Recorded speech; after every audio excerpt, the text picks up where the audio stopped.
Film, sebuah karya yang mungkin paling diminati akhir-akhir ini. Namun sebenarnya apa sih yang mendefinisikan identitas sebuah film? Apa yang membuat film itu menjadi sebuah film? Apakah dari segi CGI yang bagus, sinematografi yang menakjubkan, sound design yang menggelegar, atau mungkin dari plot ceritanya yang wow? Dikutip dari Wikipedia, a film, also called a movie, motion picture, moving picture, or photoplay, is a work of visual art that stimulates experience and otherwise communicate ideas, stories, perception, feelings, beauty, or atmosphere through the use of moving image. Film atau movie adalah sebuah karya yang menggunakan gambar berjalan sebagai media utama dalam menyampaikan ceritanya. Sebuah film dapat menyampaikan cerita, tema, suasana, keindahan, bahkan perasaan atau atmosfer dalam film itu melalui sebuah gambar yang berjalan. One Strong Love merupakan salah satu karya yang memenuhi arti identitas sebuah film.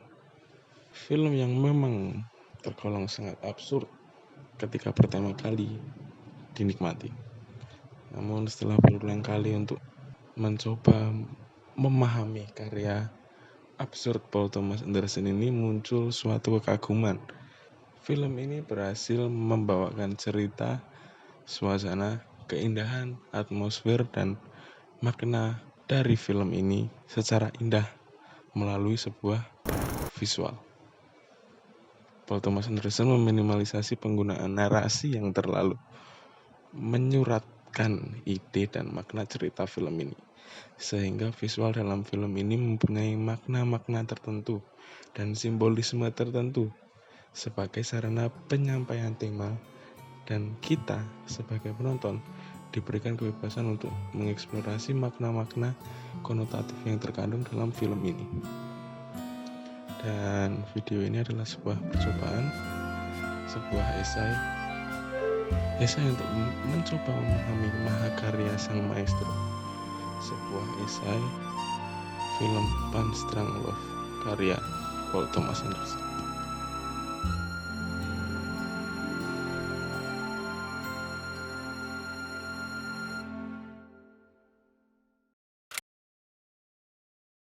One Strong Love adalah sebuah film tentang perjalanan cinta, perjalanan perubahan seorang karakter bernama Barry Egan. Sebuah film dengan plot dan premis yang sederhana.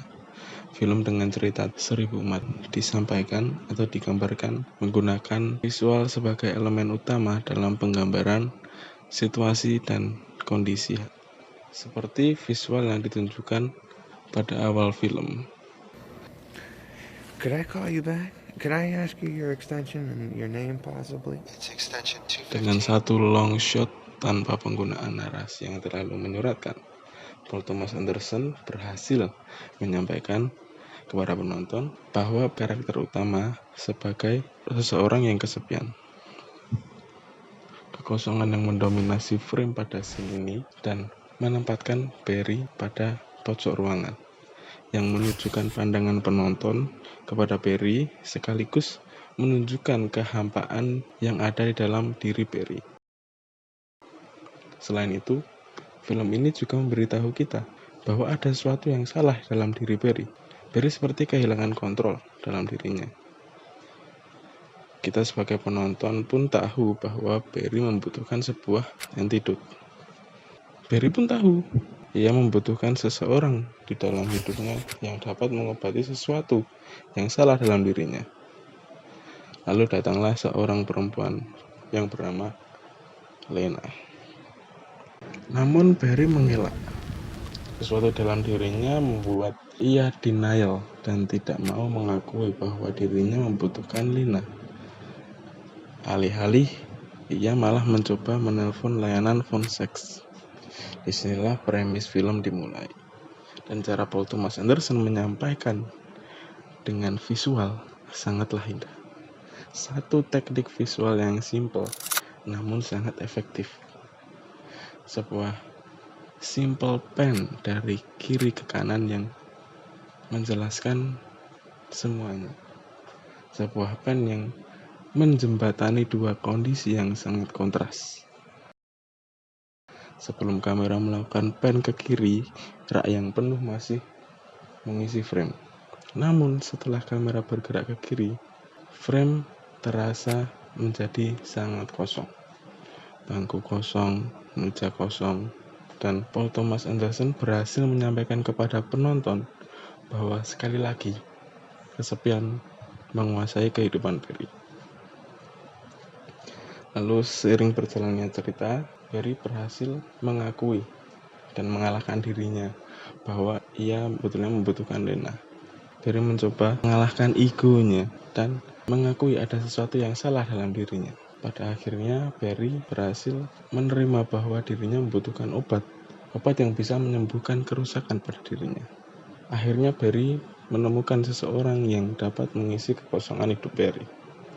Seseorang yang membuat diri Barry penuh kembali. Harmonium, sebuah objek tanpa konteks yang menjadi salah satu objek yang sering muncul pada film. Muncul pada sebagian besar adegan film ini. Sebuah objek yang digunakan Paul Thomas Anderson sebagai penyampaian simbolik dan memiliki pengaruh serta makna tersendiri dalam perjalanan karakter Barry Egan. Harmonium yang pertama kali dikenalkan kepada kita dengan scene yang sangat absurd. Di awal film, sesaat Barry keluar dari kantornya, sebuah kecelakaan terjadi. Lalu harmonium itu tiba-tiba diletakkan di pinggir jalan. Scene berpindah tanpa penjelasan tentang harmonium itu. Pada scene selanjutnya, Barry membawa harmonium ini masuk ke kantornya. Setelah itu harmonium ini selalu ada di setiap kali Barry mengalami suatu peristiwa penting dalam perjalanannya. Mengapa film ini memilih kata harmonium untuk mendeskripsikan benda ini? Padahal di awal film, benda ini sempat disinggung sebagai piano. Namun di tengah film, Lena memberitahu kepada kita bahwa benda itu bukan piano, melainkan harmonium. Dikutip dari internet, arti kata harmoni adalah harmony have two or more sounds played simultaneously, and the result should be sonically pleasing, and the sound should complement it one another. A harmony need a melody to exist. Dengan kata lain, harmoni adalah paduan nada yang berbunyi indah. Namun harmoni membutuhkan sebuah melodi untuk bisa tercipta. Melodi adalah serangkaian nada yang berbunyi indah. Harmoni adalah sesuatu yang diinginkan Barry. Barry ingin menciptakan harmoni, dengan kata lain, hubungan bersama Lena. Namun sebelum ia bisa berharmoni bersama Lena, Barry harus menciptakan melodi dalam dirinya terlebih dahulu. Barry harus menciptakan melodi di dalam kekacauan dirinya, dan Barry tidak hanya harus menciptakan melodi di dalam kekacauan dirinya, namun melodi Barry juga harus saling melengkapi dengan melodi Lena agar tercipta sebuah harmoni yang indah. Harmonium ini merupakan simbolisme kebutuhan Barry di hidupnya. Sesuatu yang hilang dalam diri Barry yang membuat kehidupan Barry kacau. Paul Thomas Anderson menggunakan warna sebagai media penyampaian ide ceritanya. Dan perpaduan dua warna yang dominan pada film ini adalah warna biru jas Barry dan warna merah gaun Lena. Pasti ada alasan mengapa Paul Thomas Anderson menggambarkan karakter Barry menggunakan jas biru dan sedangkan karakter Lena menggunakan gaun merah. Sebenarnya apa sih arti warna biru itu? Warna biru bisa direpresentasikan sebagai warna kesedihan. Jas biru Barry seolah-olah meresonansikan kesedihan karena kesepian seorang Barry. Selain itu, warna biru juga melambangkan keamanan, yang menggambarkan bahwa Barry tidak berani keluar dari zona nyamannya. Ia selalu bermain aman, bahkan ketika seseorang yang bisa menjadi obat sudah terpampang di depannya. Ia tidak berani mengajak Lena pergi berkencan, karena ia takut akan mengacaukan semuanya. Ia tidak berani berkata jujur kepada Lena karena ia selalu bermain aman. Ia tidak berani keluar dari zona nyamannya dan mengatakan bahwa ia menginginkan Lena di hidupnya. Di sisi lain, di mana warna merah sering diasosiasikan sebagai warna cinta. Selain itu, warna merah adalah warna yang dominan, warna yang paling mudah menarik perhatian. Oleh karena itu, warna merah gaun Lena juga bisa dilambangkan sebagai desire, sebuah keinginan. Gaun merah yang melambangkan perasaan cinta dan menggambarkan sebuah keinginan terdalam yang dimiliki oleh Barry. Sebuah keinginan untuk bisa menemukan seseorang yang bisa mengisi kekosongan di dalam dirinya. Seperti ketika adegan di mana Barry mengejar Lena ke Hawaii. Warna merah digunakan pada latar film sebagai simbolisasi bahwa Barry sedang mengejar keinginannya. Truk berwarna merah, baju pramugari berwarna merah. Keinginan terdalam seorang Barry untuk memiliki kisah cinta yang dapat mengisi kekosongan di dalam dirinya. Musik scoring yang dikarang oleh John Bryan, sebuah maestro yang mengarang sebuah masterpiece scoring dalam film ini. Sebuah scoring yang beresonansi dan sangat mengagumkan suasana film. Coba lihat perbandingan musik pada kedua scene. Why are you wearing that suit again? I don't know. Hi. Hi.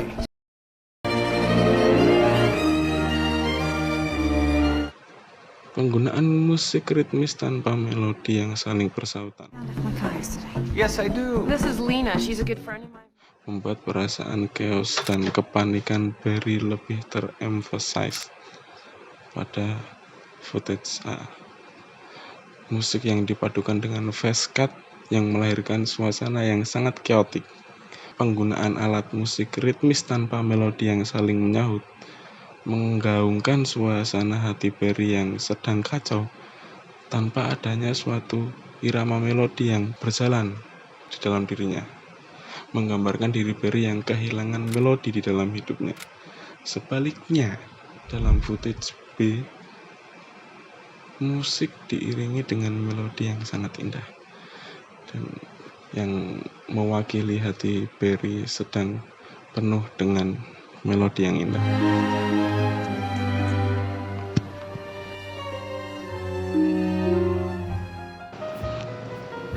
Monster Love merupakan sebuah film yang absurd karena memang gaya penceritaan Paul Thomas Anderson yang lebih condong artistik menitik beratkan pada elemen visual dibandingkan dengan narasi lisan yang terlalu menyurat. Arti dari film Monster Love ini terkesan lebih relate karena interpretasi yang cenderung subjektif, seperti sebuah karya seni yang dapat mempengaruhi penikmat karyanya. Film yang berhasil menjadi manifestasi arti sebuah film itu sendiri. Sebuah film yang menceritakan segala sesuatunya melalui visual film. Sebuah film yang menjadi contoh konkret istilah visual storytelling.